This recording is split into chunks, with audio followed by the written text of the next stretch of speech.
იაპონიამ თაგვივით ჩუმად ახლახან გამოუშვა თავისი ერთ-ერთი ყველაზე ინოვაციური ტექნოლოგია. მაგრამ ეს ტექნოლოგია თავად იაპონიაში არ გამოიყენება. ის უკრაინაშია და პუტინის მოულოდნელ საჰაერო დარტყმებს სრულიად უძლურს ხდის.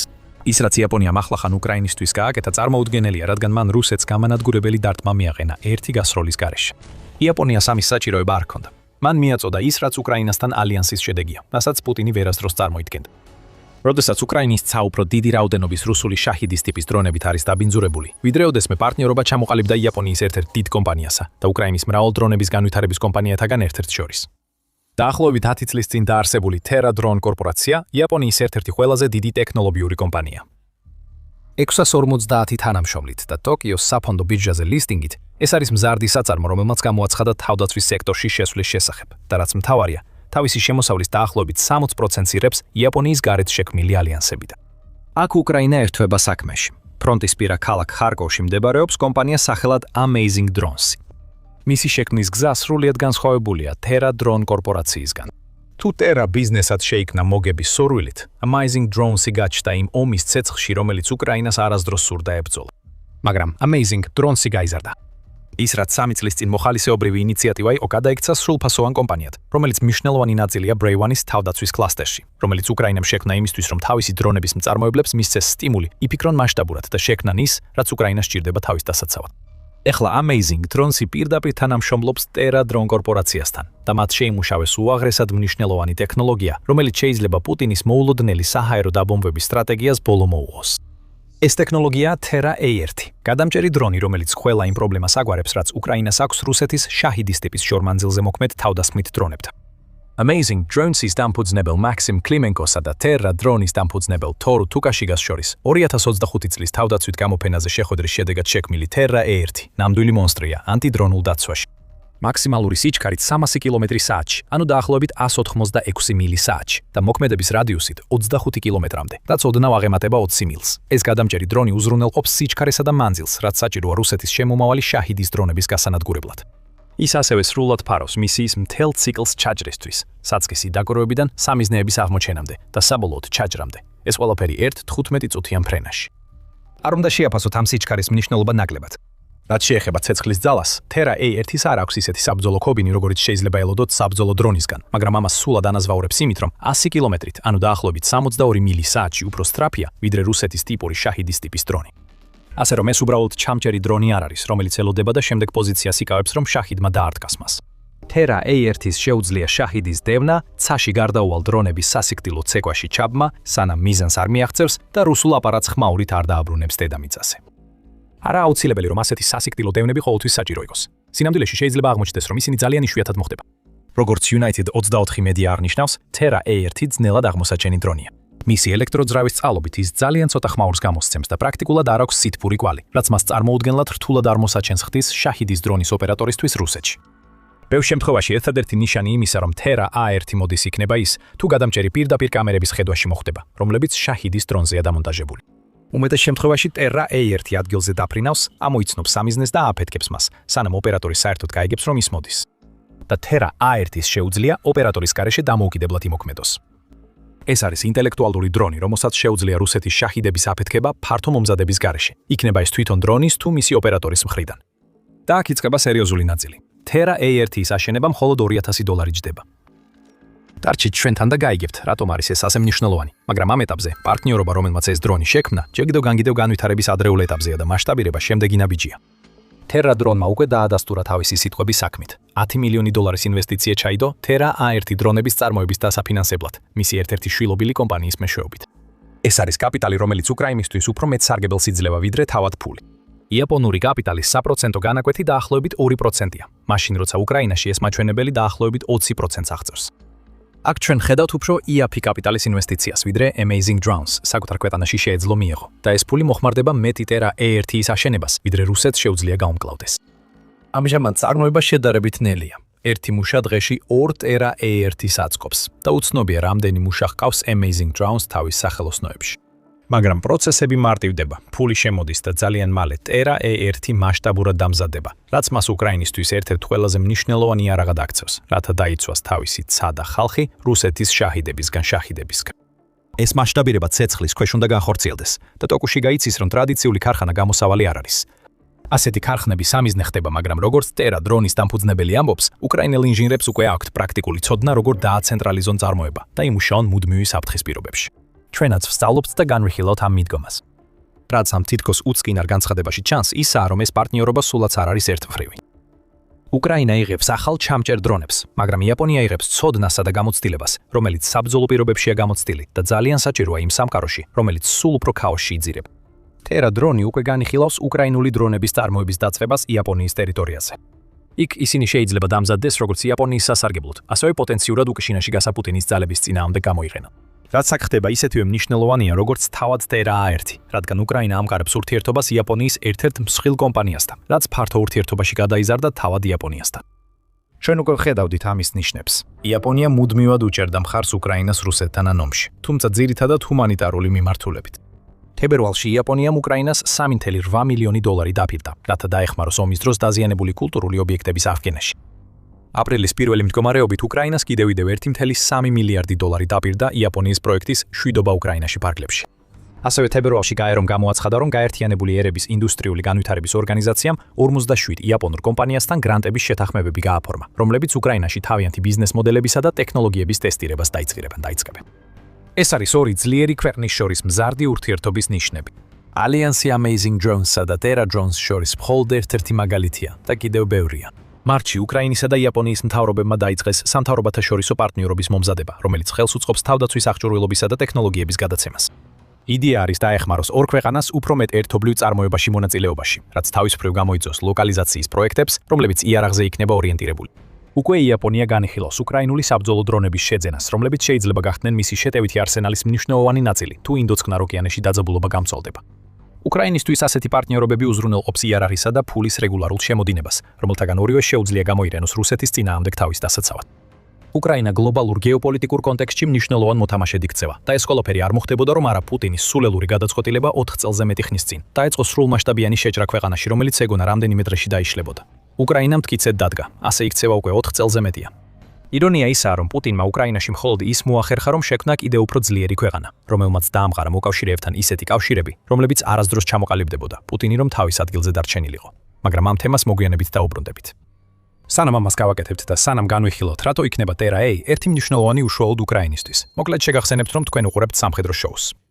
თუ ამ ვიდეოში წარმოდგენილი ანალიზი თქვენთვის სასარგებლოა, ადრე გავიწყდეთ არხის გამოწერა, რომ არ გამოტოვოთ შემდეგი მასალები. ეხლა რატო არის Terra-A ერთი ასეთი დიდი უპირატესობა უკრაინისთვის? პასუხი რუსეთის საჰაერო ტაქტიკაშია. მას შემდეგ, რაც რუსეთმა შაჰიდის ტექნოლოგია მიიღო, ის უკრაინის წინააღმდეგ გამოფიტვის ეკონომიკას მისდევს. სხვა სიტყვებით რომ ვთქვათ, რუსეთი უკრაინაზე დრონების მასობრივ შეტევებს ახორციელებს სულ უფრო მეტი რაოდენობით. მიზანი კი უკრაინული ინფრასტრუქტურის, ქალაქებისა და მოსახლეობის განადგურება. ციფრები შემზარავია, თუმცა უკრაინა საბოლოოდ იმ ეტაპზეა, რომ შეუძლია რუსეთს გრძელ დისტანციურ ბრძოლაში თანაბრად უპასუხოს. მარტის თვეში მარტო რუსეთმა უკრაინაზე 6462 დრონი გაუშვა. ომის დაწყების შემდეგ პირველად უკრაინამ გადააჭარბა რუსეთის თვიურ მაჩვენებელს და საკუთარი მხრიდან 7347 გრძელდისტანციური დრონი გაუშვა.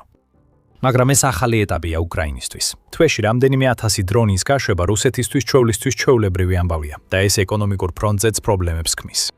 დიდხანს გრძელდისტანციური დრონების წინააღმდეგ ბრძოლის მთავარი საშუალება იყო თანადროე საჰამედროე საჰაერო თავდაცვის სისტემების გამოყენება, როგორიცაა Patriot-ის დანადგარები, რომლებიც უკრაინამ აშშ-სა და სხვა დასავლელი მოკავშირეებისგან მიიღო. Patriot ძალიან მნიშვნელოვანი სისტემაა უკრაინისთვის. ის გადამწყვეტ როლს ასრულებს რუსეთის ბალისტიკური რაკეტების ჩამოგდებაში. მაგრამ როგორც ანტიდრონული თავდაცვის სისტემა, Patriot პრაქტიკულად უსარგებლოა. ეს არ უკავშირდება Patriot-ის შესაძლებლობებს, არამედ მთლიანად დაკავშირებულია იმ უზარმაზარ ხარჯებთან, რაც დრონების წინააღმდეგ Patriot-ის გამოყენებას სჭირდება. საგარეო ურთიერთობათა საბჭო ციფრებს აშკარად აჩვენებს. ერთი შაჰიდის ტიპის დრონის აშენება რუსეთს დაახლოებით 35000 დოლარი უჯდება. ერთი თანამედროვე Patriot-ის რაკეტა გამანადგურებელი უკრაინას 4 მილიონი დოლარი უჯდება. ეკონომიკის გენიოსი არ არის საჭირო რომ გითხრათ, Patriot-ი არ არის სწორი იარაღი რუსეთის დრონებთან გასამკლავებლად. თუ მარტში უკრაინას მხოლოდ ეს სისტემა ქონოდა, მას 100%-იანი ჩამოგდების მაჩვენებლის მისაღწევად 25.8 მილიარდ დოლარზე მეტი დასჭირდებოდა. რა თქმა უნდა, ესეთი ხარჯი აბსურდულია, მაგრამ უფრო იაფი საჰაერო თავდაცვის სისტემებიც კი, მაგალითად Coyote, თითო გასროლაზე 1000 დოლარი ჯდება, როგორც საბჭო აღნიშნავს. უკრაინის მთავარი გამოწვევა რუსეთის დრონების მიერ მიყენებული ზიანის გარდა იყო ისეთი საჰაერო თავდაცვის გადაწყვეტის პოვნა, რომელიც ეკონომიკური თვალსაზრისითაც გამართლებული. სწორედ აქ შეიძლება აღმოჩნდეს Terra A1 ყველაზე მნიშვნელოვანი იანახი, რომელიც უკრაინის არსენალში გამოჩნდა. უკვე გითხარით, რომ Terra A1-ის ღირებულება $2,000-ია. თუ ვივარაუდებთ, რომ მარტში რუსეთის დრონების 100%-იან ჩამოგდებას მივახცევთ, ეს ჯამში ცოტა მეტია ვიდრე $12.9 მილიონი. რა თქმა უნდა, ეს უმნიშვნელო თანხა არ არის, მაგრამ ბევრად ნაკლებია ვიდრე პატრიოტის მსგავსი სისტემების გამოყენება. შემდეგ არის რუსეთის ხარჯი. თუ შაჰიდის ტიპის დრონი $35,000 ღირს, მაშინ 6,462 დრონი ჯამში $226 მილიონზე მეტია. უპირატესობა უკრაინას აქვს. ასეთი იარაღით, როგორიცაა Terra A1, უკრაინა გადადის იმ მდგომარეობიდან, როცა ჰაერსაწინააღმდეგო თავდაცვის დაფინანსებისთვის საკმარისი თანხის მოძიებას ცდილობდა. იმ მდგომარეობაში, როცა იცის, რომ ყოველი რუსული ავიადარტყმა პუტინს ბევრად უფრო ძვირი დაუჯდება, ვიდრე უკრაინას მისი მოგერიება. ასევე არის დამატებითი სარგებელი, რომ ტექნოლოგიები, როგორიცაა Terra A1, უკრაინასა და იაპონიას საშუალებას აძლევს მივთითონ იმაზე, რასაც აშშ ახლა ირანში აკეთებს. და თქვან, ნახეთ, ჩვენ გვაქვს რამე უკეთესი და იაფი, ვიდრე პატრიოტები, რაც შეგიძლიათ გამოიყენოთ. აშშ-საც გამოადგენდა მსგავსი რამ. ის, რასაც ახლა ირანში აკეთებს, ძალიან არაეფექტურია. მარტის 20 United.4 მედიამ გავრცელა ინფორმაცია კომენტარებზე, რომელსაც აკეთებდნენ უკრაინელი დრონების სპეციალისტები, რომლებიც ახლო აღმოსავლეთში არიან გაგზავნილნი ირანის შაჰიდის დრონებთან დასახმარებლად. იქ ინსტრუქტორებმა იხილეს, როგორ იყენებდა აშშ საჰაერო საფრთხის გასანადგურებლად 8-მდე პატრიოტის გადამჯერ რაკეტას. სხვა შემთხვევებში აშშ-მ გამოიყენა SM-6 ტიპის რაკეტები, რომელთა თითოეულის ღირებულება დაახლოებით $6 მილიონი, რათა გაანადგუროს შაჰიდის დრონები, რომელთა ფასი მხოლოდ $70,000. უკვე გითხარით, რომ ასეთი მიდგომა უკრაინისთვის მდგრადი არ იქნებოდა. იგივე ეხება აშშ-საც, მიუხედავად მისი უზარმაზარი სამხედრო ბიუჯეტისა. ის, რაც იაპონიამ და უკრაინამ ერთად გააკეთეს, შეიძლება იყოს ის, რაც ორივეს დაეხმარება აშშ-სთან უფრო მტკიცე კავშირების ჩამოყალიბებაში. მაგრამ მოდით ცოტა ხნით ისევ გადამჭერი დრონების თემას დაუბრუნდეთ. ვინც ბოლო რამდენიმე თვის განმავლობაში უკრაინის საჰაერო თავდაცვის მიდგომას აკვირდებოდა, იცის, რომ გადამჭერი დრონების კონცეფცია ახალი არ არის. უკრაინა უკვე რამდენიმე თვეა იყენებს ასეთი ტიპის დრონებს და ისინი განსაკუთრებულად ეფექტურები აღმოჩნდნენ. Pravdam sam marts გამოაქვეყნა სტატია, სადაც აღწერა, რამდენად ეფექტური გახდა ასეთი ტიპის დრონები უკრაინისთვის და გაამხილა, რომ გადამჭერმა დრონებმა თებერვალში მოსკოვის მიერ კიევზე გაშვებული შაჰიდის ტიპის თავდასხმითი დრონების 70% ჩამოაგდეს. უკრაინის მასშტაბით გადამჭერი დრონები პასუხისმგებელნი არიან რუსეთის თავდასხმითი დრონების 30%-ის ჩამოგდებაზე. უკრაინის შეიარაღებული ძალების მთავარსარდალმა ოლექსანდრ სივსკიმ ხაზი გაუსვა, რა განსხვავება შეიტანა ამ ტიპის დრონებმა უკრაინისთვის და განაცხადა. მიუხედავად ამინდის მნიშვნელოვნად გაუარესებისა და დარტყმის შესაძლებლობების დეფიციტისა, თებერვალში მცირე საჰაერო თავდაცვის მცირე საჰაერო თავდაცვის ეფექტურობის შემცირება არ დაუშვით. გასულ თვეში ჩვენსმა გადამჭერმა დრონებმა დაახლოებით 6300 გაფრენა განახორციელეს და სხვადასხვა ტიპის 1500-ზე მეტი რუსული უპილოტო საფრენი აპარატი გაანადგურეს. გაითვალისწინეთ, რომ ეს ტექნოლოგია ჯერ კიდევ საკმაოდ ახალია, მაგრამ უკრაინა მას აქტიურად იყენებს. უკრაინის ეროვნული უსაფრთხოებისა და თავდაცვის საბჭოს განცხადებით, 2026 წელს უკრაინამ უკვე 8-ჯერ გაზარდა გადამჭერი დრონების შიდა წარმოება, 2025 წელთან შედარებით. ამჟამად ამ სფეროში 20-ზე მეტი უკრაინული კომპანია მუშაობს და დრონებს, რომელსაც უკრაინა აწარმოებს, მისიის წარმატების მაჩვენებელი 60%-ს აჭარბებს. სიოსკის მონაცემებით ასე აჩანს, თუმცა საბაბჭო შესაძლოა გულისხმობდეს გადამჭერი დრონების საერთო გამოყენებას და არა უშუალო შედარებას გამოყენებულ გადამჭერებსა და განადგურებულ შაჰიდებს შორის. რაც უნდა იყოს ცხადია, რომ გადამჭერი დრონები უკრაინისთვის ერთ-ერთი მთავარი ტექნოლოგია, რომლის განვითარებაზეც ქვეყანა დიდ ყურადღებას ამახვილებს. ის, რასაც ახლა უკრაინის ცაზე ვხედავთ, ამ ტექნოლოგიის განვითარების საწყის ეტაპს წარმოადგენს. Terra A1 კი მისი შემდეგი ევოლუცია, სწრაფი, ავტონომიური, იაფი და შექმნილი იაპონურ კომპანიასთან პარტნიორობით, რაც უკრაინისთვის ბევრ ახალ შესაძლებლობას ხსნის. და მალე მრავალფენიანი საჰაერო თავდაცვის ფარის ნაწილი გახდება, რომელიც ახლო მანძილზე შაჰიდის ტიპის დრონებისგან იცავს, მაშინ როცა სხვა სისტემები რუსეთის რაკეტებს უმკლავდებიან. ამ ყველაფერს უფრო ფართო მნიშვნელობა აქვს და ამაზე ვიდეოს დასაწყისში უკვე ვისაუბრეთ. რასაც ამ ახალ პარტნიორობაში ვხედავთ, კიდევ ერთი მაგალითია იმისა, თუ როგორ მიაღწია პუტინმა ზუსტად საპირისპიროს იმასთან შედარებით, რასაც უკრაინაში თავისი ეგრეთ წოდებული სპეციალური სამხედრო ოპერაციის დაწყებისას აპირებდა. ეს ოპერაცია მიზნად ისახავდა უკრაინის რუკიდან წაშლას, მაგრამ 4 წლიანი ბრძოლის შემდეგ მოხდა ის, რომ პუტინის ომმა უკრაინა უფრო ძლიერი გახადა, გეოპოლიტიკური თვალსაზრისით ვიდრე ოდესმე ყოფილა. უკრაინასა და იაპონიას შორის არსებული ძალა და პარტნიორობა მხოლოდ ერთი მაგალითია. ორივე მხარე ხედავს ურთიერთსარგებელს თავდაცვის კავშირების ჩამოყალიბებაში, რაც შეუძლებელი იქნებოდა მანამდე, სანამ პუტინის შეჭრამ უკრაინა არ აიძულა გამხდარიყო მსოფლიოს წამყვანი ინოვატორი დრონების სფეროში. ჩვენ ვხედავთ მსგავსი ტიპის ურთიერთობების ჩამოყალიბებას უკრაინასა და პარტნიორებს შორის მთელ მსოფლიოში. ახლო აღმოსავლეთში უკრაინამ გააფორმა 10 წლიანი თავდაცვის შეთანხმებები რამდენიმე სპარსეთის ყურის ქვეყანასთან, რომლებიც ეძებენ გზებს ირანული შაჰიდის დრონებთან საბრძოლველად, რომლებიც საფუძველს წარმოადგენს იმ დრონებისთვის, რომლებსაც რუსეთი უკრაინაში უშვებს. ზოგიერთი ამტკიცებს, რომ უკრაინის ევროკავშირში გაწევრიანება შეიძლება უკვე 2027 წელს მოხდეს, რაც კიდევ უფრო გააძლიერებს უკრაინის კავშირებს იმ ბლოკთან, რომელიც უკვე მტკიცედ უჯერს მხარს უკრაინის თავდაცვას. უკრაინის დრონებმა ეს ყველაფერი შესაძლებელი გახადა. საუდის არაბეთი და კატარიც წარსულში არასდროს იფიქრებდნენ უკრაინასთან თავდაცვის საკითხებში პარტნიორობაზე. მათ ამის საჭიროებას ვერ იგრძნობდნენ, იგივე ეხება იაპონიასაც. უკრაინის პრეზიდენტმა ვოლოდიმირ ზელენსკიმ უკვე თებერვალში განაცხადა, რომ უკრაინა მზად არის იაპონიას გაუზიაროს თავისი საზღვაო დრონებისა და ჩამჭერი ტექნოლოგიები და ტერაი-1 შესაძლოა სწორედ ამ თანამშრომლობის შედეგი იყოს. ყველა ამ ქვეყანას ჰქონდა თანამედროვე სამხედრო ტექნოლოგიები, ან თავად შექმნილი ან პარტნიორების, მაგალითად აშშ-ს მიერ მოწოდებული. მაგრამ ეხლა უკრაინა ყველა მათგანის გეგმებში მთავარ როლს ასრულებს. უცნაური და ირიბი გზით. ამის მიზეზი პუტინია. მისმა ომმა უკრაინა გეოპოლიტიკურ ასპარეზზე უფრო ძლიერი გახადა. და ეს გაძლიერება მოხდა იმ დროს, როდესაც რუსეთის გლობალური გავლენა პუტინის მმართველობის პერიოდში დიდი ხანია ასე სუსტი არ ყოფილა. მხოლოდ 2026 წელს პუტინი უყურებდა, როგორ გამოეთიშა ვენესუელის ყოფილი დიქტატორი ნიკოლას მადურო პოლიტიკურ ასპარეზს. ეს ერთი მოკავშირეა დაკარგული. ირანში არსებული ქაოსის გამო რუსეთმა კიდევ ერთი მოკავშირე, ალი ხომეინი დაკარგა. თუმცა ჯერ კიდევ უნდა დაველოდოთ, შეძლებს თუ არა ოპერაცია ეპიკური რისხვა რეჟიმის შეცვლას, რაც რუსეთის გავლენა სპარსეთის ყურეში მნიშვნელოვნად შეასუსტებს, იმ დროს, როდესაც უკრაინის პოზიციები ამ რეგიონში ყველაზე ძლიერია, რაც კი ოდესმე ყოფილა. რუსეთს უკვე იარაღშიც აღარ ენდობიან, რადგან უკრაინაში თავისი ტექნიკის მარაგებს ამოწუროს და ყოველდღიურად ამტკიცებს, რომ მისი იარაღი ისეთი არ არის, როგორიც რეკლამირებული იყო. მისი ყოფილი მყიდველებიდან კიდევ უფრო მეტი სხვა მომწოდებლებს მიმართავს. ბოლო 5 წელიწადში რუსეთის იარაღის ექსპორტი 64%-ით შემცირდა, როგორც Moscow Times-მა 9 მარტს გაავრცელა. ეს მხოლოდ იმით არ აიხსნება, რომ რუსეთს მეტი იარაღი სჭირდება, რასაც თავად აწარმოებს.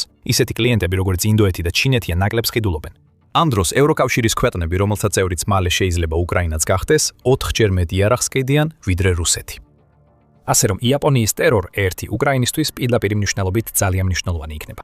ახალი ტიპის ჩამჭერი დრონი მეტად მისასალმებელია ქვეყნისთვის, რომელიც სულ უფრო მეტად ეყრდნობა ასეთ ხარჯეფექტურ იარაღს რუსეთის შორმანძილზე თავდასხმების წინააღმდეგ.